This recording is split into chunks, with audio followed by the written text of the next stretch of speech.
Hello guys, the DB Grinder here, back at it again with another video, and this time we have Leo Senpai with 1,158 rating versus MPS Agno Team OG with 1,399 rating. So this is going to be another high rated DB video, and let's hop right in. And then we are going to see Leo Senpai win the rock, paper, scissors, shoot, so they're going to get to decide if they want to go first or second this match. And looking at deck counts, we see 40 versus 40. Gotta love to see it. I mean, I think this is like 6 in a row or something like that. It's nice. I love seeing the 40 versus 40s. And then Leo Senpai will be choosing to go first. And then looking at the opening hand, we can see Called By, Order, Scarm, Barbar, Farfa. So this is really good. You get to have Farfa under the Beatrice. You're going to have like the end phase search. You have Order. Definitely not bad. And then they have Talons, Ash, Dark Ruler, Black Metal, Ash. So they have a lot of going second stuff. And then a black metal. Then they're going to activate Barbar effect, bring itself out. And then Farfa effect is going to go ahead and bring itself out. And then overlay those for a Dante. And then discard Scarm, go for Beatrice. And then set Order, set Called By, end phase Scarm. And then they're going to chain Ash Blossom to that. Pass turn, draw White Dragon. And then they're going to go main phase, normal summon out the Black Metal Dragon. And then they're going to go Beatrice effect, getting rid of Farfa. So even if they do like Ash there, Farfa still go Burr. And then Beatrice to send back Jack, and then get those effects. And then let's see what Jack hits. So, hits multiple traps. Definitely not going to, I feel like it's just going to be Fiend Griefing. I feel like the other ones aren't as optimal here.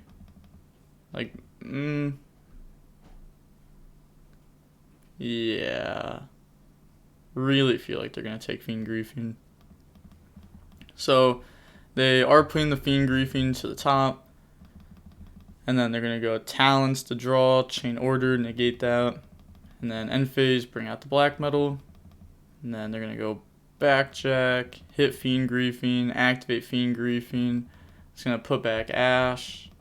So they're probably going to wait to Ash the Scarm effect then. And then Scarm, they're going to chain Ash to negate that. So it is giving them a little bit more, a few more, like another target for Barbar. But at the same time, like most people only play 2 Scarms, so you get the Scarms out of deck. I don't know if that's like worth it. Yeah, I guess like Ashton, that's not bad. And then pass turn, draw Needle Ceiling. And then standby, take 700 from Order. And then Beatrice, beat over Black Metal. And then Black Metal, go add Red MD. Then they're going to go Beatrice, send Seer. And then they're going to get Seer, Dante. It's going to go ahead and add Scarm, bring out Dante. I feel like might have been better to do this before this was beat over. Just because you're playing the Gamma a little bit more here. And then effect, go to defense. And then main phase 2, go for Downerd. And then Zeus. I guess, yeah, since like, I guess it's not really playing into Gamma. It's like you kind of want this to get hit with Gamma. And then like you get the chain block Seer effect. Dante effect doesn't really matter. I guess like they could have like, yeah, like the effect to go to defense. I don't know. I feel they could have played around it. I guess it just doesn't matter. Yeah, it just doesn't matter at all. Because either way, like you play into it with Dante. So fair enough. It just doesn't matter. Normal summon Scarm, that's going to go away. And then this is only 4 summons. Set Needle Ceiling, end phase Scarm effect. That's going to go grab Tour Guide. Oh, the ugly art. And then, yeah, they're just submitting defeat there. I was going to say, like, they drew their card during end phase. That was a little weird, that duel. I was like, oh, I could have played around Gamma, but it just didn't end up mattering. Had to think it through a little bit. But now going on to game 2, we're going to be seeing Dragon Link going first. The opening hands is Dark Ruler, Trap Trick, TT, Scarm, TT. Also, I realized that this card is TT, but so is Trap Trick. But, You know, you gotta call this TT. You can't be like, oh, torrential tribute. I feel like it's right to call this TT. Don't. If I see anyone ever call this card TT, that's just bad. You gotta call this TT.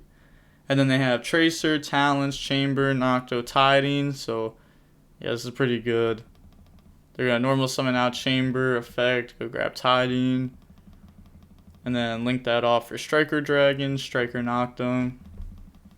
Go add Boot, summon itself out. And then they're going to go ahead and turn those into a Seal, Nocto, draw into Chaos Space. Yeah, definitely not bad. Chaos Space, get rid of Tracer, go add White Dragon. And then they're going to go ahead and special summon out White by banishing Striker Dragon. Link that off for LP, White to go grab Black, summon Black by banishing White. And then they're going to Chaos Space, put that back to the bottom. Draws in the World Legacy Guard Dragon. Like, this is crazy. We've seen Nocto draws just be insane. Like, yesterday and today, like, the Nocto has just been going in for no reason. Like, it's usually not this good. To be fair, like, the deck also doesn't need this many extenders. I see a lot of people playing 3 Nocto because, like, oh, it draws into good stuff all the time. But, you know, Nocto isn't going to help you break a board, it feels like. You need, like, hard going second cards. Or, like, Talents. Talents is, like, good going first and going second. This card's pretty cool. Pretty versatile. But, wow. Like, that's insane. Nocto in the Chaos Space draw in the World Legacy. Solid. And then go for Striker, Black to go add White. And then LP effect. That's going to go ahead and bring out Black Metal from the deck. And then Striker Dragon to pop LP, add Tracer. And then link that off for Pisty. And then Black Metal to go add Red MD.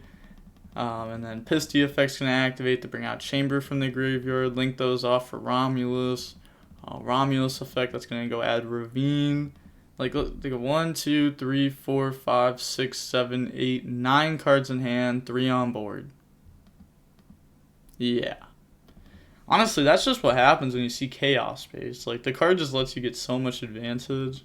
So much, like, free cards. Usually it's not 9 in hand, but still.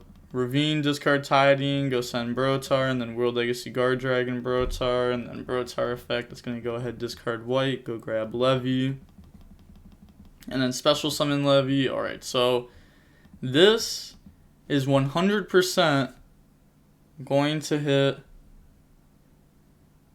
Scarm out of hand.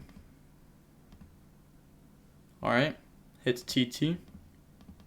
Alright, I'm not mad. Not mad. They make Appaloosa, and then they're going to activate Boot. And then Boot effect, that's going to summon out Tracer. Tracer effect, popping World Legacy Guard Dragon, bring out Rocket Synchron from deck. Go ahead, turn those into the almighty Papega Ruler. Affect the Mill 5. And then, that's not bad. And they're going to add back Nib there. And then go ahead, turn those into a Hot Red. And then set Tiding, pass. And it's like, you know, they have Tiding, Seal, Appaloosa, Hot Red, Nib. They can also beat Dark Ruler because they have Tiding, Chamber in graveyard. So they can Dark Ruler, Chainlink 1, Tiding, Chainlink 2, target Chamber, Hot Red, Chainlink 3 to negate. Draws Needle Sealing. Then they're just going to go ahead and attack Seal. Seal effect, it's going to bounce Scarm. Seal effect, summon out Drago. Also, I've been asked about this card a lot recently. I've had a lot of people private messaging me. They're like, yo, DB Grinder, when did Drago become a thing? And it's like 2 years ago. I feel like 2 years ago is when it first like started really seeing play and like inside decks. And it was just because, you know, Seal goes burr. You can just Seal summon this, and like it's pretty good. Like Seal can out normal summons, and then Seal can bring this out. So I feel like it's been like somewhat common inside decks for a while now. Then they're going to set, like not everyone plays it, but it's still there. So they're going to go ahead and Tiding, bounce. So then they have Dark Ruler, TT, and Trap Trick set. Pass turn, draw another Nib. Then they're going to go ahead and use Tiding effect, bring out Chamber. Also, Now you think of, why did they bring out Drago instead of Seyfried? Like, why? Appaloosa just negates monster effects. Like, their hand would have had to been pretty crazy because they already used their normals, so they would have had to have like 5 BAs, and that's their entire hand. And if they do 5 BAs, you just win because you just tie it bounds. So I don't know why they brought out Drago and not Seyfried. Yeah, that's really weird. That's probably not. I mean, you know, they're gonna win this anyways. Going to Striker Dragon, and then they're gonna go ahead and TT Hot Red negate. And then Striker Dragon effect, that's going to destroy itself, Recharger, and then Recharger effect, bring out Brotar effect on himself. That's going to go ahead and add Rocket Synchron from deck to hand. And then normal summon out Rocket Synchron effect to bring out Levy. And then they're thinking here, they're going to go Battle Phase, start a Battle Phase, TT for Needle Sealing, and then Needle Sealing wipe the board. You know, it might actually end up mattering that they didn't go for Seyfried. Draw Ice Dragon's Prison, that's solid. Wow. If Dragons lose this, that's just because, like, 100% because they misplayed. Set. They know it's Scarm. Pass. They draw Tracer, so that means they're playing 3. Yeah, I was going to say, I'm fairly certain they went through 2 of them already. So they're playing 3 Tracer. They're going to go Boot effect the special summon back from the graveyard. That's going to bring out a Recharger. And then normal summon out Tracer.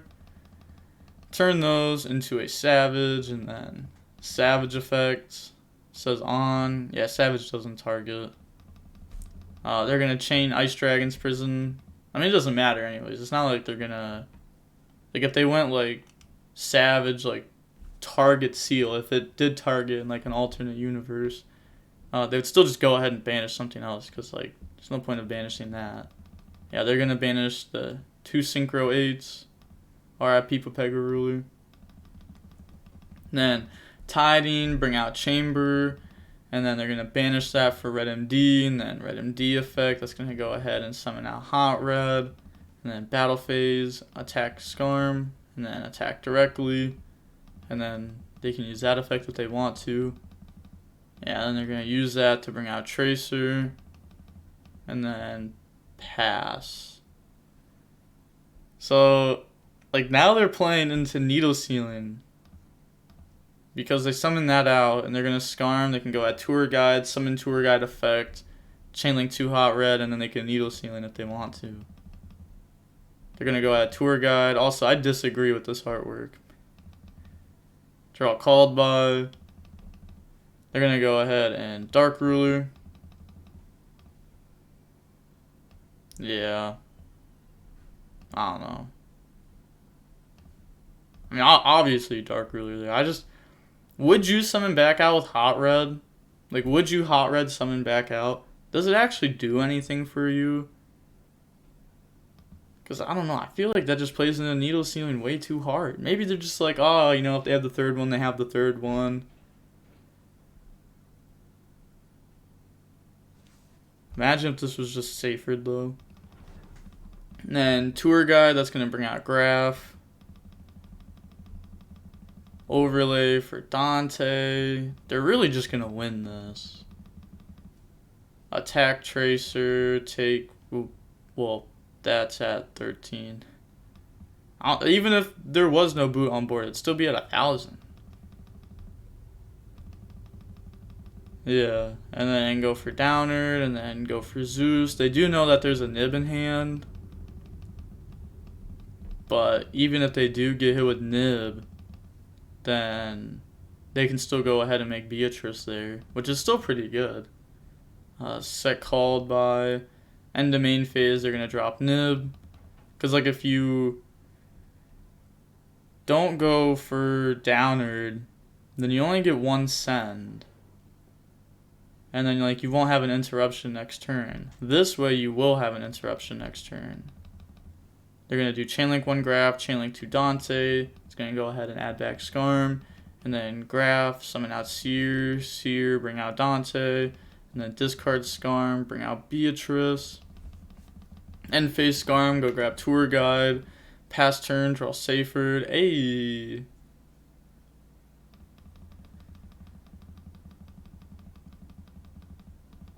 Then, so I'm thinking, outgrinded. How long have they been thinking during this draw phase? Ah, yeah, for like a minute and a half. I played really bad, just had to summon Ruler and attack, was fearing Storming Mirror Force. Okay, that's just an excuse. Like, sometimes it's like, oh, you know, fair enough, they wanted to play around that, but like, Storming Mirror Force. If you're playing around Storming Mirror Force in 2021, that's on you. Like, okay, I guess.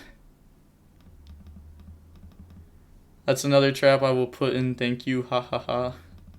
Let me think, no problem. I mean, honestly, it is a problem once you've spent, let's see, started turn at 32. Yeah, I mean, it definitely is a problem once you've been thinking for 2 minutes and 30 seconds. That's slow play. It doesn't matter if the match is timed or not. Normal summon out Seyfried. And then they're going to let that go through. Effect, chain called by to Seyfried. I can't read what foreign words these are. But, wow, they didn't say GG's. Imagine. Like, I swear, we see more people not say GG than people say GG. But, to be fair, they did throw that on their own pretty hard.